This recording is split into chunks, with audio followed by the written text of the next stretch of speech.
Breaking news coming to us from European football's governing body, UEFA, in response to Gianni Infantino's plans for the World Cup, getting private equity, private investors involved. This is a huge response from UEFA, who say that all 55 UEFA countries have voted to support a World Cup boycott in protest at this proposed FIFA deal. This is coming from a well-placed source who has told this to BBC Sport. Let me just repeat that for you. All 55 UEFA countries have voted to support a World Cup boycott in protest at Gianni Infantino, the FIFA president's proposals to bring private equity, corporate sponsors, corporate investors into the World Cup. Now, yesterday we heard from Gianni Infantino saying that all of this would turbocharge the development of football, and he said that money that was on offer up front, some $20 million, was an offer and not an obligation, but there was a rapid reaction, both over the fact that many of the football world's associations and confederations had only heard this news about the proposal via media reports and had not been notified about it in advance, and also from those like UEFA who accused FIFA of seeking to enrich themselves and their friends. That was the quote from UEFA through this proposal. Now, 55 UEFA countries making up this confederation. That's around a quarter of the country associations that make up FIFA in total, which has 211 member associations divided into various confederations. It has to be said, though, that what UEFA decides does have a considerable amount of influence, even though it's one association, one vote. It'll be really interesting to see what this planned boycott of the next World Cup from UEFA, what impact that will have on other countries, other footballing associations. Because, of course, UEFA is comprised of Spain, the current World Cup and European champions. It's comprised of France, the UK, Germany and others. Very, very wealthy associations, of course, it has to be said. And the feeling was that other associations like CAF, the Confederation of African Football, where the associations do not have the same amount of capital available to them, might be very tempted to vote for these proposals. Remember that Gianni Infantino has promised associations who back this plan by the 19th of September will receive $20 million up front. If they don't back it immediately, then the amount of money they receive would be vastly reduced, about 75% of that figure. So there is a very tempting offer there for countries and associations that are not as wealthy as many of those who make up UEFA. Now, it's interesting, the unanimous vote by UEFA to support a World Cup boycott in protest at the FIFA deal, because there were reports earlier that the Czechia Football Association was very much in favour of it. But we are hearing, according to this well-placed source in touch with BBC Sport, that all 55 UEFA countries have voted to support a World Cup boycott. Now, that is really, really significant, of course, because Spain and Portugal would be two of the hosts of the next World Cup in 2030, along with Morocco, and there will also be games played in the Americas as well. Just 3 games, I believe, played in the Americas. But, you know, the prospects of the current world champions boycotting the next World Cup is quite something, isn't it? Just a reminder of that breaking news in the last few minutes. All 55 UEFA countries have voted to support a World Cup boycott in protest at Gianni Infantino's proposed FIFA deal. Now, you may be aware from our reporting that the group, and as we look here at Gianni Infantino alongside Donald Trump, one of the groups involved, the corporate groups involved in this proposal with FIFA, is run by the brother-in-law of President Trump's daughter. So Jared Kushner's brother, Josh Kushner, there he is on your screens, is in charge of one of these private equity groups that's thought to be very, very interested in this deal. And it does seem as though Gianni Infantino has quite a lot of money, or offers of money, set up already, even though obviously many of the confederations and associations were only finding out about this yesterday. In fact, we heard from CONCACAF, which is the Confederation of North, Central America and Caribbean Football Associations, that they only became aware of this proposal through media reports. And they said that every decision must be guided by good governance, robust processes and long-term stewardship of the game. So a lot of concerns about this process so far, the lack of consultation and the fact that associations and confederations only have until the 19th of September, not very long at all, to respond to this proposal, even though many in the world of football say something like this would normally take months and months to be given proper consideration. We also know that the Confederation of African Football is due to meet next week to consider these proposals. But all 55 UEFA countries, a unanimous decision by European football's governing body, have voted to support a World Cup boycott in protest at this proposed FIFA deal. So that really couldn't be a more emphatic response from the European football associations. Going to be really, really interesting to see how this impacts what happens next. Remember, there are 211 member associations in total. Now, they would get some $40 million, that's around 30 million pounds, in these plans to create a commercial subsidiary to run FIFA's main events, including, of course, that centrepiece event, the World Cup. We've heard that Gianni Infantino is keen on expanding the tournament even further. The World Cup just gone was already expanded from previous World Cups, but there are proposals to expand that to an even greater extent, perhaps to as many as 64 teams taking part in it. So Gianni Infantino has set a September 19th deadline for associations to respond, to say if they want to approve the plan, and if they want to get an initial $20 million, that's around 15 million pounds. Now, UEFA had said yesterday, Wednesday, that said everything you needed to know about the plan. But undoubtedly, many countries' football associations will be tempted by that thought of $20 million up front and more to follow. Gianni Infantino saying that this was an offer, the cash was an offer, not an obligation. But he also said that if they didn't accept the offer by that September 19th deadline, then the amount of cash that they would get would be much, much smaller. So just to recap on this breaking news coming into us in the last few moments, all 55 UEFA countries, that's of course European football's governing body, have voted to support a World Cup boycott in protest at the FIFA deal. This is a well-placed source telling this to BBC Sport. Now, that is hugely significant, even though it's one association, one vote. And there are 211 members of the FIFA Confederation in total. FIFA World Cup is world football's governing body. And then it's broken down into a number of confederations representing different parts of the world. Each of those confederations made up of the individual country associations within their geographical area. And what FIFA is proposing is to create a commercial subsidiary to run main events, including the World Cup. Many people have been comparing it to what's happened with Formula One, which has expanded to include many more venues and racetracks than the sport had back in the day.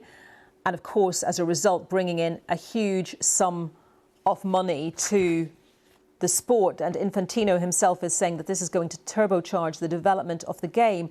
But one other question that many in the footballing world have had for Gianni Infantino is how exactly would that happen? What kind of auditing process would there be to show exactly how the money would filter through to the associations? And I discussed a short while ago with the football writer Henry Winter the question of what this would mean for regular fans of the game. And this is after a World Cup in which many fans of football were priced out of tickets entirely for the World Cup, running to many, many hundreds and indeed thousands of dollars for tickets. And I think there is a concern on a grassroots level about how this would impact the soul of football, the origins of football, and what it would mean for the ability of the average fan to access games at World Cup tournaments. Just remember the Football World Cup that has just finished, jointly held by Canada, the United States and Mexico, drew much criticism for the prices of tickets and indeed general prices around the tournament. And it's going to be really, really interesting to get reaction as it comes in, this news just breaking, to the position of UEFA, European football's governing body, all 55 UEFA countries voting to support a World Cup boycott. The next World Cup, 2030, of course, in 4 years' time, due to be jointly held by Spain, the current World Cup and European champions, Portugal and Morocco, with a number of games in the Americas as well. But that's hugely symbolic, isn't it, to have the current World Cup champions, the European champions, Spain, who obviously would want to defend their World Cup title, take this stance to say that they will boycott the next World Cup in protest. Will this have a huge influence on other associations? Well, I can bring in now our sports correspondent Joe Linsky, who joins us from Salford.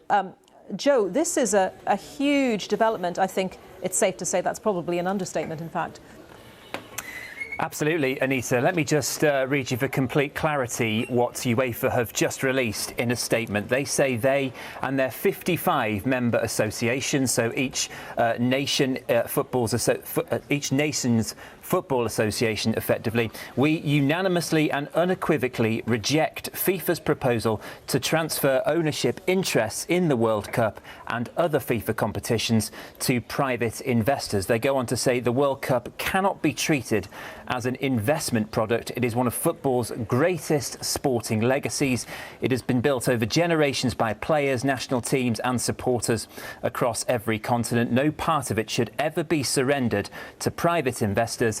The World Cup is not for sale. Now, this sort of unity in football is rare, really. The world of football politics is a complicated world of sort of compromises and disagreements. But here we have 55 nations, European nations, all united in condemnation of these plans put forward by the FIFA president, Gianni Infantino, earlier this week. Infantino released an interview just last night, actually, to FIFA's in-house media team, saying that these plans would supercharge the World Cup, that they were proposals, that they were being put forward to member nations. But of course, there is this sort of prize on offer to all of these nations that vote with the plans. They're being offered this hefty fee for offering their support to the plans, which will come in the form of development money that they can use to develop pitches and develop infrastructure, and that is going to be extremely valuable if it goes through to those smaller member nations in the further flung corners of the world. But European football, and these are the bigger nations of the world, these are the influential countries of the World Cup. Remember, three of the semi-finalists in the last World Cup, France, Spain and England, were obviously all from Europe. Without Europe, arguably, you cannot really have a World Cup. And at the next Men's World Cup, Spain and Portugal are due to be the host nations, of course. But here we have all 55 nations from UEFA in Europe saying that they can totally condemn these plans put forward by FIFA, and they are willing to boycott the World Cup. It is quite an extraordinary development here. It really is, Joe. Now, just a reminder, UEFA contains 55 of the associations. There are 211 member associations in total that make up FIFA. So you mentioned the word influence. To what extent do you think UEFA's move will influence other associations in their decision-making process? Well, we have already had some sort of hints from other continental associations, if you like. CONCACAF, who control football in North and Central America, they said earlier this week they were deeply concerned by some of the plans. The president of the Asian Football Federation said the proposals were totally unacceptable. It is only so far CAF in Africa who said they were willing to listen to what FIFA was putting forward, and you can understand with the nations in Africa and really in need of some of that investment that was being offered for the support for these plans by FIFA. Transformational it would be for many of those smaller nations in a footballing sense in terms of developing infrastructure and development and pitches for younger players to come through. Of course, FIFA have framed this in sort of tandem with the last World Cup we've had, which of course was expanded. We had these lovely stories about Cape Verde and other smaller nations qualifying, such as Curacao, Jordan were there for the first time, Uzbekistan. FIFA have sort of linked this money they are offering for support of these plans to those great stories. They've sort of a sense that there could be more of them. There'll be more development of football nations and smaller football nations if these plans go through with this private investment. But of course, on the other hand, and the thing that many in football are pointing to is that private investment, external investment in football, potential external control of the World Cup would leave that competition vulnerable to any sort of private development for financial gain, for instance, as moving it to every 2 years, perhaps expanding it even further, ultimately running a competition to make profit and money, of course. And that's a competition that goes back to 1930, that will be celebrating its centenary at the next edition of the Men's World Cup. That is something that UEFA now have signalled in the strongest possible terms they do not want to see. Yeah, celebrating its centenary at the next World Cup. It does seem that this is really a battle for the soul of football on the one hand versus commercial development on the other, doesn't it, Joe? That's precisely it. And with FIFA, we have in more recent years had those debates, haven't we? And yes, it's the balance here between the nations with the giant football nations almost. As I mentioned, 3 of the 4 semi-finalists from Europe, France, Spain and England at the last World Cup. They are the nations that so consistently get to those later phases of the competition. But on the other hand, those smaller nations like Cape Verde, we've just seen at the last World Cup, who came through the African qualification process, a tiny island nation, set of islands off the west coast of Africa, about 500,000 people, but yet they have developed their football infrastructure over the last decades to get to a point where they could not only qualify but compete on that biggest stage of all. And FIFA, of course, are pointing to more of those opportunities for other developing football nations as one of the reasons why these plans, they feel, should go through. But so often when we get these controversial financial moments with FIFA where these big moments happen, they do point to that as their kind of get out really around how much this will help and support those smaller nations. But on the other hand, it's going to hugely affect the tournament potentially, and that is why UEFA have taken such a strong stance. Yeah, Joe, how much do you think, to what extent do you think that the objections that we're hearing are to do with the manner in which this has been handled? CONCACAF, for example, saying it only became aware of the proposals through media reports rather than the principle of what Infantino is proposing. Yes, there are many things to consider, I think. I think the proximity to the end of the last World Cup.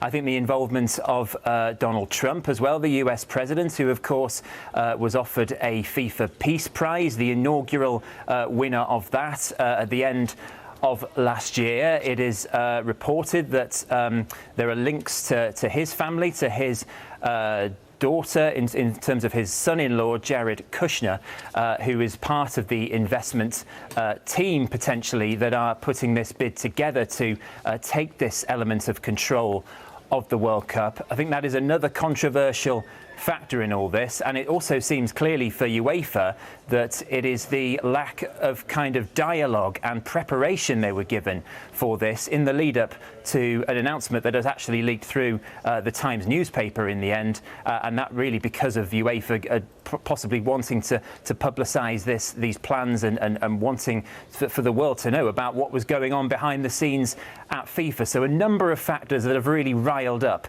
these big football nations and taking away potentially something in terms of that history, that tradition we have of the World Cup, a competition that goes back almost a century now, we know, and that has so many memories for so many football fans. It has, every 4 years it comes around, and it's almost like a sort of gatepost of our lives sometimes, isn't it? When we think back through the eras of the Football World Cup, we think back to our youth and our earliest memories of that competition.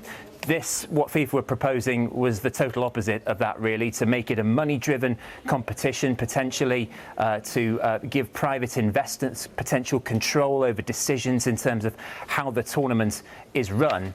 And once again, now we have this hugely momentous moment here for UEFA to take this stance and say they are willing to boycott the World Cup. And I should say, Anita, as well, this is all competitions. So yes, we have the men's World Cup in 4 years' time. But in terms of all FIFA competitions, the most immediate concern for FIFA will be the Women's World Cup next year, which is being hosted in Brazil.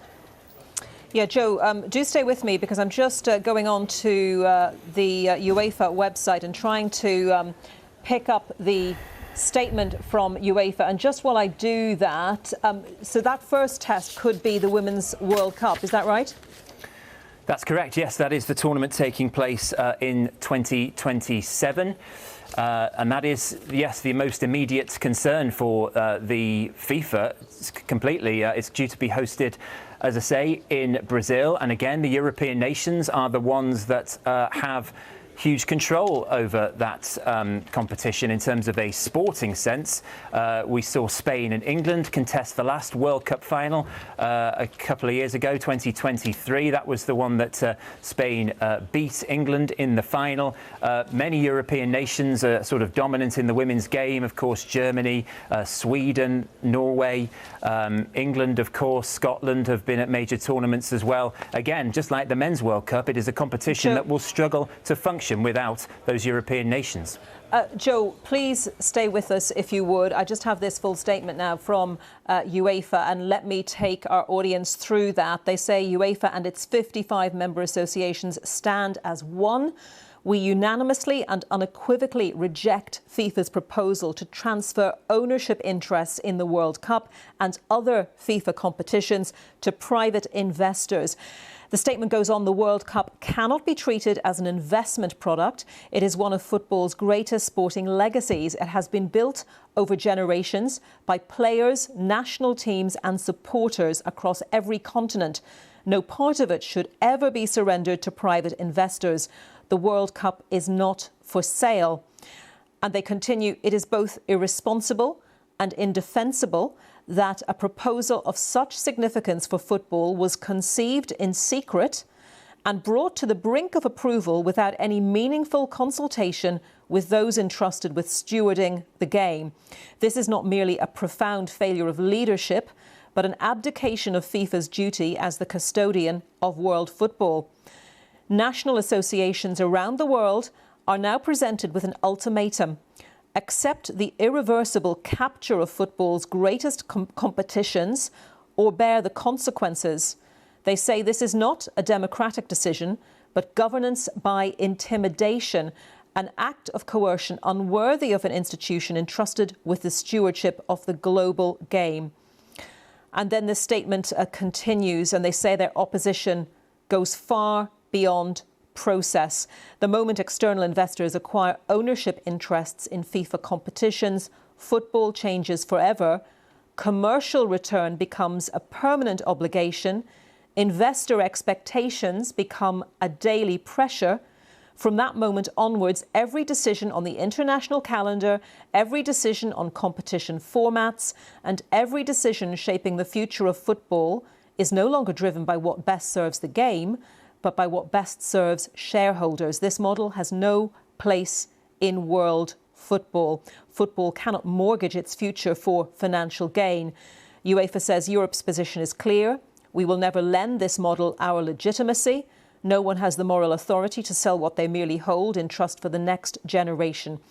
As a result of today's discussion, no UEFA national team will participate in any FIFA competition for so long as these proposals remain alive, unless this proposal has been abandoned in its entirety and binding assurances have been given that FIFA will never again open its governance or competitions to private ownership. Nobody should be in any doubt. UEFA and its national associations will oppose these plans with absolute determination. These are moments when institutions are judged not by what they are prepared to accept, but by what they refuse to compromise. This is one of those moments. Europe has a voice. It will never be for sale. That is the statement pretty much in full from UEFA. And it is Joe Linsky still with us. Joe, an incredibly powerful statement, a massive critique of that proposal from FIFA and indeed of Gianni Infantino's leadership. Yes, you just went through it in full there, Anita. There is some incredibly strong rhetoric in there, isn't there? Totally willing to condemn what has happened in the last few days in terms of this announcement about investment, private investment in the World Cup. And on many occasions in that statement, I think the powerful things that stood out to me are that UEFA almost gets the fans. It gets what the fans have been saying in the last few days. It says the moment external investors acquire ownership interests in FIFA competitions like the World Cup, football changes forever. And that points to what we were just saying, that this tournament, the World Cup, is a yardstick in so many people's lives. It takes them back to their earliest memories of the competition. It marks points in their life through the 4 years, the quadrennial stage that this tournament comes along. And FIFA, their proposal was to get private investment in that, with the potential there of changing the very core sort of things that make the World Cup special to so many supporters. They hadn't announced those proposals, of course, but that was the danger that these nations and these supporters saw coming down the tracks with what FIFA had announced, whether it would change to perhaps hosting the World Cup every 2 years, perhaps hosting the World Cup in the most sort of economically viable countries without giving other nations a chance. Basically, using the World Cup to create profit, and of course perhaps expanding the tournament beyond even the 48 number of teams that we've seen at this latest edition this summer. It is an incredibly strong statement, and it is total unity from UEFA. That is something that is rare in football, certainly in the politics of football. It is a complicated business where this sort of unity does not come along very often. But here we have an entire continent of 55 nations and their football associations ready to stand behind this stance, and that is to boycott the World Cup effectively. And not just the Men's World Cup coming up in 4 years' time. There is the immediate prospect of that Women's World Cup coming up just next summer, which will be hosted in Brazil.